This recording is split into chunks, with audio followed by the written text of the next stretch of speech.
नमस्कार, मी सरिता कौशिक. झिरो अवरमध्ये स्वागत. आजच्या भागाची सुरुवात करण्याआधी मी तुम्हाला एक व्हिडिओ दाखवते ज्याची प्रतीक्षा अवघ्या महाराष्ट्राला होती आणि सर्वात जास्त शिंदे सरकारला. तो व्हिडिओ पाहूया.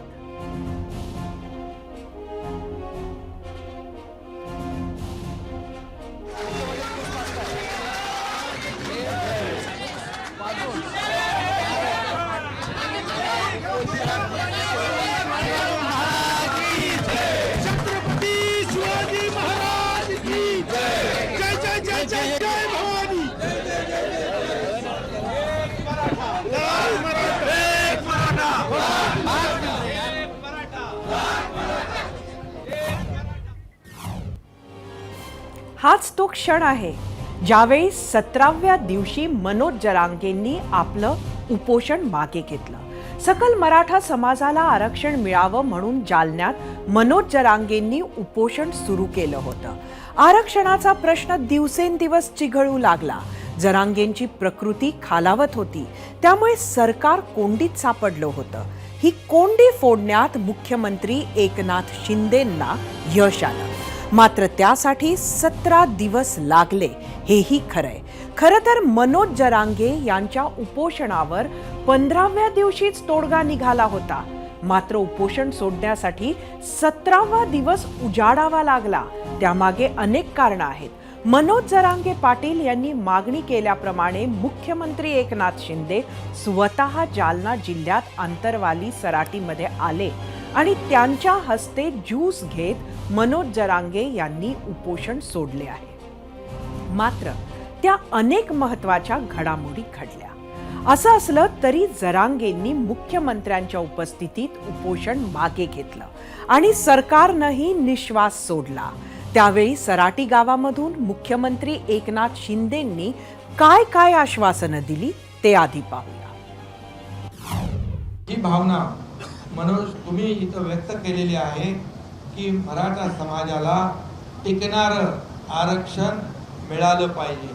माझी तुम्ही कधी बाईट बघा, मी त्यामध्ये देखील म्हणालो आपण कुणाची फसवणूक करू शकत नाही.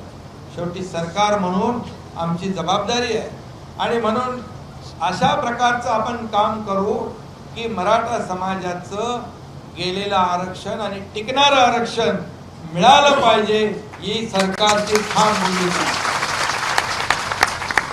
मनोज हा हाडाचा कार्यकर्ता आहे, सच्चा कार्यकर्ता आहे. मी त्याला ओळखतो की त्याचं हे आंदोलन समस्त सकल मराठा समाजासाठी आहे.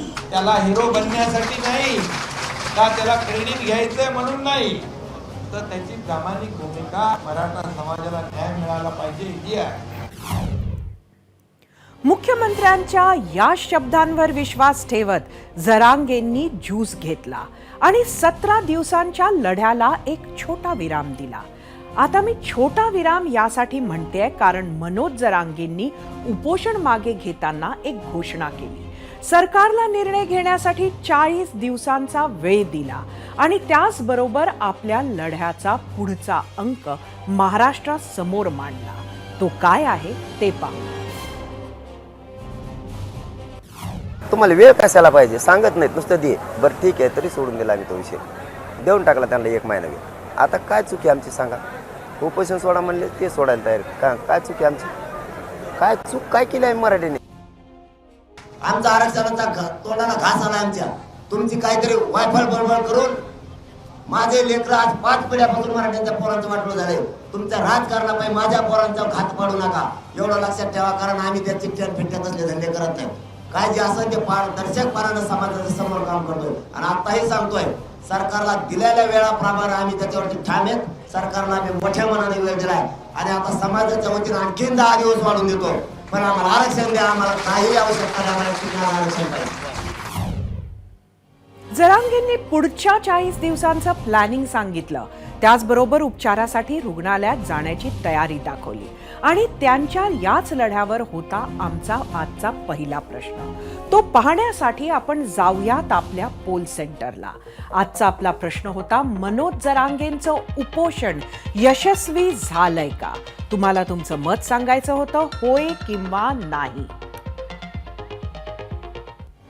या प्रश्नावरच्या प्रतिक्रिया आणि पोल आपण पाहणार आहोतच, पण 3 वेळा शिष्टमंडळाच्या बैठकीत जो तिढा सुटला नाही, शासन निर्णय काढूनही जो तिढा सुटला नाही, मंत्र्यांची फौजही जो तिढा सोडवू शकत नव्हती, कोणत्याही आश्वासनांनाही जो तिढा सुटत नव्हता, तोच तिढा आज कसा सुटला? 15व्या दिवशीच तिढा सुटण्याची चिन्ह असूनही हवा तो मार्ग निघत नव्हता, पण तोच मार्ग काल मध्यरात्री निघाला आणि हीच ठरली महत्वाची रात्र.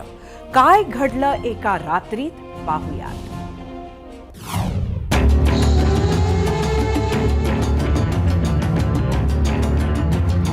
तारीख 14 सप्टेंबर. जरांगेंच्या उपोषणाचा 16वा दिवस. वेळ रात्रीचे 10:30 वाजता. जरांगेंच्या मंचावर जिथे पाय ठेवायला जागा नव्हती तो रिकामा होता. तिथे काही मोजकेच गावकरी होते. त्यांची जरांगेंशी चर्चा सुरू होती. उपोषण सुटेल असं वाटत असतानाच मुख्यमंत्र्यांचा दौरा रद्द झाला आणि उपोषणाचा 1 दिवस वाढला. रात्री माध्यमांशी संवाद साधल्यानंतर मनोज जरांगे हे त्यांच्या शिष्टमंडळाशी चर्चा करत होते. वेळ रात्री 11 वाजता. रात्रीच्या अंधारात सरकारच्या शिष्टमंडळाच्या गाड्या गावामध्ये शिरल्या आणि मिनिटभरामध्येच वातावरण बदललं. दिवसभर थकलेले माध्यम प्रतिनिधी परत खडबडून उभे राहिले.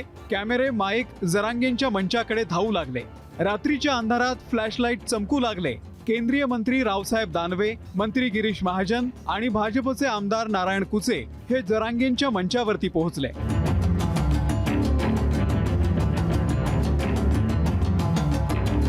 यांच्यामध्ये तब्बल 40 मिनिटे चर्चा झाली. नेहमी इथे चॅनेल्सचे माईक असतात, त्यामुळे चर्चा ऐकू यायच्या. मात्र काल माईक्स ठेवू दिले नाही, त्यामुळे 40 मिनिटांमध्ये चर्चा झाली. त्यात काहीतरी सकारात्मक सुरू होतं हे त्यांच्या हावभावावरून कळत होतं. वेळ 11:15 वाजता. त्यानंतर सरकारी शिष्टमंडळ आणि जरांगेंचं शिष्टमंडळ पोहोचलं गावाच्या ग्रामपंचायत कार्यालयामध्ये. तिथे बंद दाराआड बैठक सुरू झाली. इकडे जरांगेंनी गावकऱ्यांना बोलावलं आणि वेगवेगळ्या सूचना द्यायला सुरुवात केली. हे सगळं मध्यरात्री सुरू होतं. वेळ रात्री 2:30. जरांगेंच्या उपोषणाचा 17वा दिवस सुरू झाला होता, त्यामुळे सरकारवरही दबाव वाढत होता. मुख्यमंत्र्यांचा दौरा ऐनवेळी रद्द झाला होता आणि म्हणून शिष्टमंडळाच्या बैठकीकडेच लक्ष होतं. वेळ मध्यरात्री 2:45च्या आसपास. दोन्ही शिष्टमंडळ पुन्हा जरांगेंच्या स्टेजवर पोहोचले. पहिल्या मिनिटालाच रावसाहेब दानवे यांनी खिशातून एक कागद काढला, जरांगेंच्या हातात दिला. त्यावर काय होतं हे दानवेंनीच सांगितलं. तिसऱ्यांदा सराटीमध्ये पोहोचलेल्या गिरीश महाजन यांच्या चेहऱ्यावर एक समाधान होता. फडणवीस सरकारच्या काळामध्ये संकटमोचक म्हणून ओळख असलेल्या गिरीश महाजन यांनी अनेक आंदोलनं आणि उपोषणामध्ये सरकारची बाजू मांडत त्यामध्ये मार्ग काढण्यात ते यशस्वी झाले होते. त्यामुळे त्यांच्या इथे असण्याला एक विशेष महत्त्व आलं होतं. सगळ्यांनी जरांगेंशी पुन्हा एकदा चर्चा केली. वेळ मध्यरात्री 3 वाजता. पत्रकार परिषद सुरू झाली. संकटमोचक म्हणून नाही, महाराष्ट्र सरकारचे प्रतिनिधी म्हणून गिरीशजी महाजन, नारायणराव कुचे, केंद्र सरकारचा मी प्रतिनिधी आहे. आम्ही संकटमोचन नाही, एक पक्षाचे पक्षातले एक प्रतिनिधी म्हणून या ठिकाणी आलेले नाही. आमचे मुद्दे आम्ही चर्चा केली, एवढंच तुम्हाला सांगितलं. हे मुद्दे आम्ही वरिष्ठाजवळ कळू, मुख्यमंत्री उपमुख्यमंत्र्याजवळ, आणि ते त्याच्यावर निर्णय करतील. ही चिठ्ठी त्यांनी मला फोन नंबर लिहून दिले. माझ्याकडे एकही फोन नंबर नव्हता, मी ते लिहून घेतले. दानवे महाजन यांच्या शिष्टाईला यश आलं होतं. ते जरांगेंनीही हसत हसत मान्य केलं. जरांगेंना काळजी घ्या असा सल्ला देत दानवेंनी मंच सोडला. सोबत महाजनही निघाले आणि ते जाताच जरांगेंनी गावकऱ्यांना पुन्हा एकदा बोलावलं. जरांगे गावकऱ्यांना अंतिम सूचना देताना दिसत होते. मध्यरात्रीच्या घडामोडी, चेहऱ्यावरचं समाधान आणि जरांगे सतत गावकऱ्यांना देत असलेल्या सूचना या सगळ्याचा अर्थ सकाळी स्पष्ट झाला.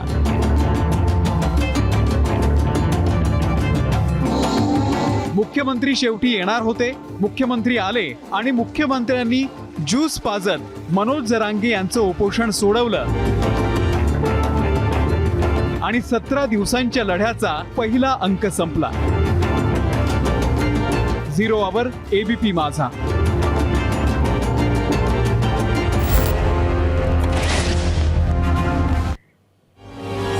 दिवसानंतर मराठा आरक्षणावरून निर्माण झालेली एक कोंडी फोडण्यात सरकारला यश आलं असलं तरी आवाहन मात्र कायम आहे. कारण जालन्यातल्या उपोषणावर तोडगा निघाला असला तरी महाराष्ट्राच्या इतर जिल्ह्यात सुरू असलेल्या आंदोलनांचं काय, हा प्रश्न आहे. आता तुम्ही टीव्ही स्क्रीनवर जी दृश्य पाहताय ती आहेत नाशिकमध्ये सुरू असलेल्या साखळी उपोषणाची. जरांगेंनी आंदोलन मागे घेतल्यानंतरही हे उपोषण सुरू आहे. इथल्या मराठा आंदोलकांनीही 30 दिवसांचा अल्टिमेटम दिलाय आणि हे फक्त एकाच ठिकाणी आहे असं नाही. आम्ही 0 आवरमध्ये या आधीही हीच भीती व्यक्त केली होती की एका आंदोलनाच्या ठिणगीतून पेटलेल्या वणव्याला रोखण्याचं आवाहन सरकार समोर असणार आहे. आणि जेव्हा मनोज जरांगेंनी आंदोलन सुरू केलं त्यानंतर त्याला राज्यातील अनेक जिल्ह्यातून पाठिंबा मिळाला.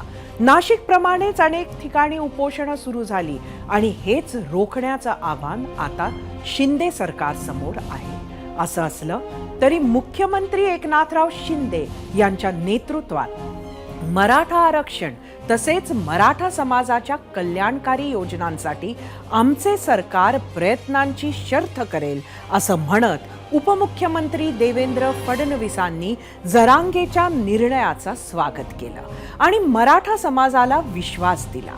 तर दुसरीकडे देर आए दुरुस्त आए असं म्हणत विरोधकांनी निर्णयाचं स्वागत केलं. तर ओबीसींच्या आरक्षणावरूनही ओबीसी नेत्यांनी सरकारला इशाराही दिलाय. काय आहेत विरोधी नेत्यांची भावना ते पाहूयात. उपोषण सुटलं म्हणजे मराठा समाजाचं आरक्षणाचा मुद्दा सुटला का, हे समाजाला उत्तर सरकार देईल. मी देण्यापेक्षा त्यांनी जो काही वेळ दिला असेल, काय दिलं असेल, काय चर्चा झाली, आणि ते सरकारची जबाबदारी आहे. उपोषण सोडवलं ही जबाबदारी आहे आणि मराठा समाजाला आरक्षण देण्याची जबाबदारी सुद्धा सरकारचीच आहे. तोही मुद्दा लवकर सरकार सोडवेल अशी आमची अपेक्षा आहे. मला असं वाटतं सरकारकडून अपेक्षा निश्चित आहे, शब्द पाळावा. शब्द जर नाहीच पाळला तर मला वाटतं एक मराठा समाज एक आक्रमक स्वरूप धारण करू शकतो. परंतु सरकारला वेळ दिला जावा अशा पद्धतीने 1 महिन्याचं सगळ्यांनी, आम्ही सुद्धा बैठक घेतली होती 4 दिवसापूर्वी विरोधी पक्ष सगळ्यांनी, आणि 1 महिन्याभराचा वेळ दिला जावा. कारण सगळ्या गोष्टी लवकर होत नाही, बाकीचा सगळा विचार पण केला जावा. सरकारकडून निश्चित अपेक्षा आहे. अपेक्षा पूर्ण नाही झाली तर मला वाटतं समाजामध्ये एक मोठा असंतोष निर्माण होईल. मुख्यमंत्र्यांनी याच्या अगोदर जाऊन त्यांची चर्चा करून शासनाचा काय मार्ग आहे त्याच्याबद्दल त्यांनी असं म्हणावं. पण मला जी काही बातमी येते त्याच्यामध्ये महिन्याभराचा वेळ दिलाय अशी असणारी परिस्थिती आहे. परंतु दुसरी सुद्धा एक बातमी अशी आहे की जिल्ह्यामध्ये मराठा समाजाच्या वतीने उपोषण, साखळी उपोषण हे सुरुवात झालेलं आहे. तेव्हा तात्पुरता रिलीफ हा मुख्यमंत्र्याला मिळालाय अशी असणारी परिस्थिती आहे. मराठा आरक्षणावरून सुरू झालेला संघर्ष काही प्रमाणात का होईना नियंत्रणात आणण्यात सरकारला यश आलंय. मात्र त्यासाठी मुख्यमंत्री एकनाथ शिंदेंना जालन्यातील सराटी गावात जावं लागलं. मात्र मुख्यमंत्र्यांच्या याच दौऱ्यामुळे ओबीसी महासंघानं एक आक्रमक मागणी केली आहे. तुमच्या आठवणीसाठी म्हणून सांगते, जेव्हा जरांगेंनी मराठा समाजाला सरसकट कुणबी प्रमाणपत्र देत ओबीसीतून आरक्षण द्यावं अशी मागणी केली तेव्हाच ओबीसी महासंघानं त्याचा विरोध केला. इतकंच नाही तर गेल्या 4 दिवसांपासून नागपुरात त्यांनी आंदोलन सुरू केलं आणि सोमवारपासून यांनीही उपोषणाची घोषणा केली होती.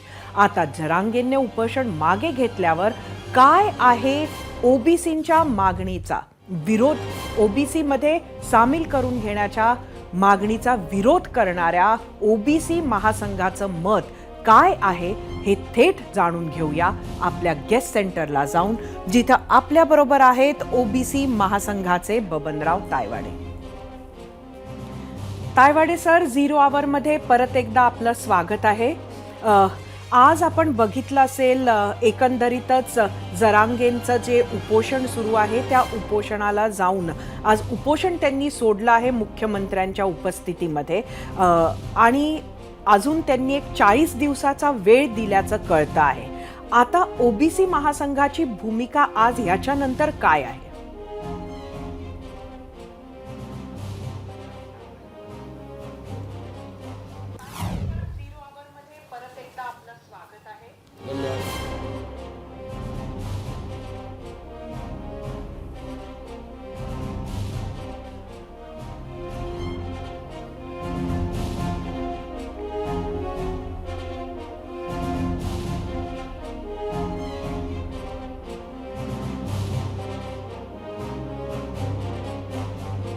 सरिताताई, आपण सांगितल्याप्रमाणे किंवा आज दुपारच्या ज्या घटना आहेत त्याप्रमाणे मुख्यमंत्री स्वतः जरांगे पाटलाच्या उपोषणस्थळी जाऊन त्यांचं उपोषण सोडलं.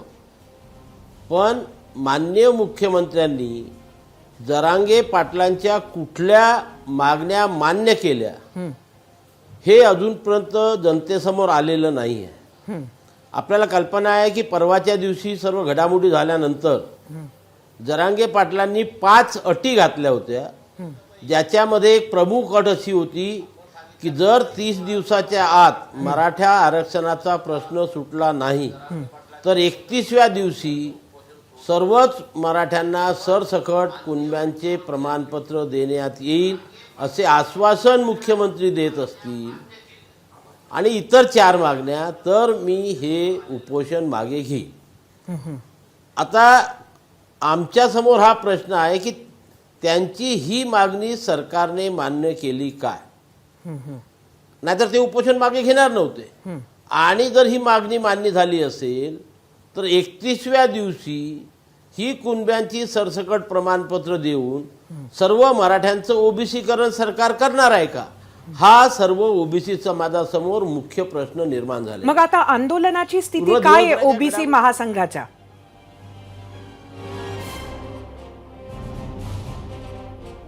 ची भूमिका सुरू आहे. इथे नागपूरला साखळी उपोषण सुरू आहे, चंद्रपूरला आमरण उपोषण सुरू आहे, औरंगाबादला आमरण उपोषण सुरू आहे, आणखी इतर जिल्ह्यामध्ये उपोषण होणार आहे. रविवारी सर्व जिल्ह्यामध्ये ओबीसी समाजाचे मोठे मोठे मोर्चे जिल्हाधिकारी कार्यालयावर जाणार आहे. नागपूरला सोमवारी हा मोर्चा दुपारी 1 वाजता जिल्हाधिकारी कार्यालयावर मोठ्या प्रमाणामध्ये काढण्यात येणार आहे.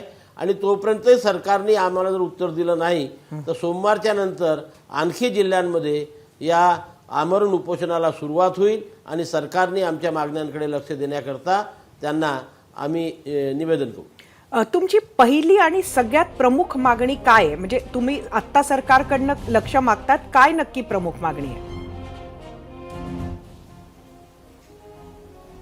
आमची प्रमुख मागणी एकच आहे की कुठल्याही परिस्थितीत महाराष्ट्रातील संपूर्ण मराठा समाजाला कुणब्यांचे प्रमाणपत्र देऊन त्यांचं ओबीसीकरण करू नये. जी मागणी आग्रहाने जरांगे पाटील करत आहे, सरकारने ती मागणी मान्य केली काय? नाहीतर त्यांनी उपोषण सोडलं, आम्हाला काही नाही, पण याचं काय? कुणब्यांचे जे प्रमाणपत्र सरसकट. नक्कीच धन्यवाद सर, तुम्ही एबीपी माझाशी बातचीत केली त्याबद्दल. बबनराव तायवाडे यांचं म्हणणं आहे की ओबीसी महासंघाला अजूनही कुठल्याही पद्धतीची क्लॅरिटी आलेली नाही आहे की काय आश्वासन मुख्यमंत्र्यांनी मनोज जरांगे यांना दिलेलं आहे, आणि जोपर्यंत ते आश्वासन कळत नाही तोपर्यंत येणाऱ्या काही दिवसात ओबीसी समाजाचं मात्र आंदोलन सुरू राहणार आहे. मोर्चे निघणार आहेत या रविवारी. विरोधकांमध्ये कुठं कुठं थोडंसं समाधान तर महाराष्ट्रात दिसलं, पण हा विरोध सुद्धा आपण बघितला आहे. त्यामुळेच अनेक सरकारी दूत 3 GR आणि शेवटी खुद्द मुख्यमंत्री उपोषण स्थळी दाखल झाले. उपोषण तर आज सुटलं आणि त्याला धरूनच होता आजचा आपला पहिला प्रश्न, ज्यावर महाराष्ट्रातून भरभरून प्रतिसाद आला. त्यातल्याच काही निवडक प्रतिक्रिया पाहण्यासाठी आता आपण जाऊया आपल्या मीडिया सेंटरला. आजचा आपला प्रश्न होता, मनोज जरांगेंचं उपोषण यशस्वी झालंय का? यूट्यूबवरून कविता सोसळे उपोषण तर यशस्वी नाही झालं, पण पुन्हा पाहायला मिळेल अशी ही बनवापनवी.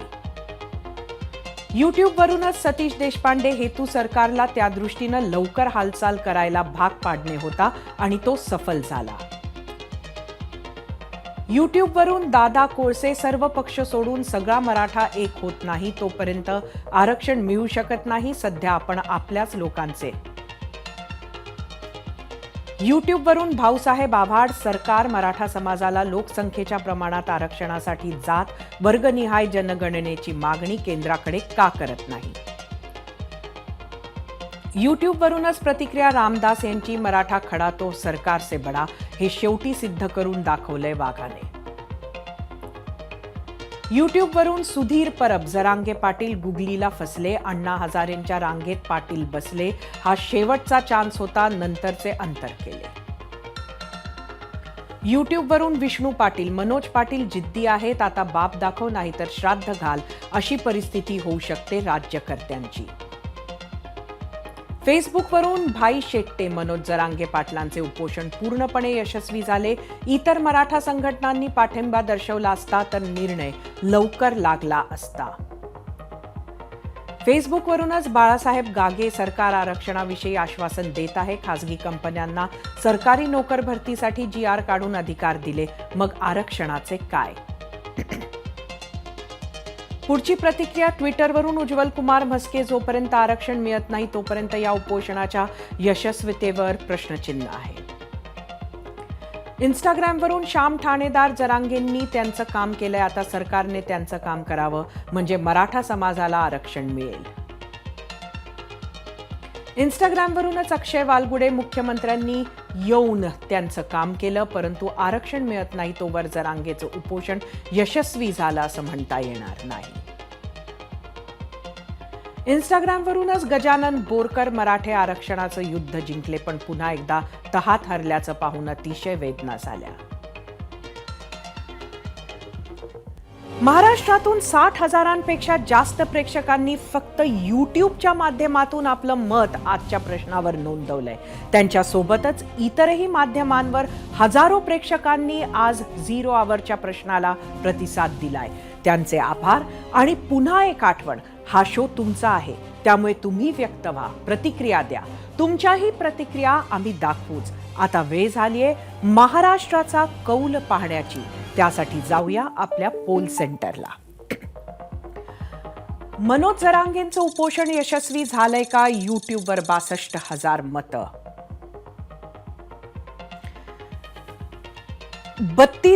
32% लोक हो म्हणतात, ते 68% लोक नाही म्हणत आहेत.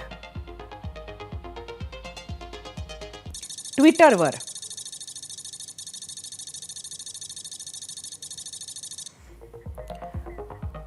फक्त 23% लोक होय म्हणतात, 77% लोकांचं म्हणणं नाही आहे. इंस्टाग्रामवर एकूण 8,000 मतं.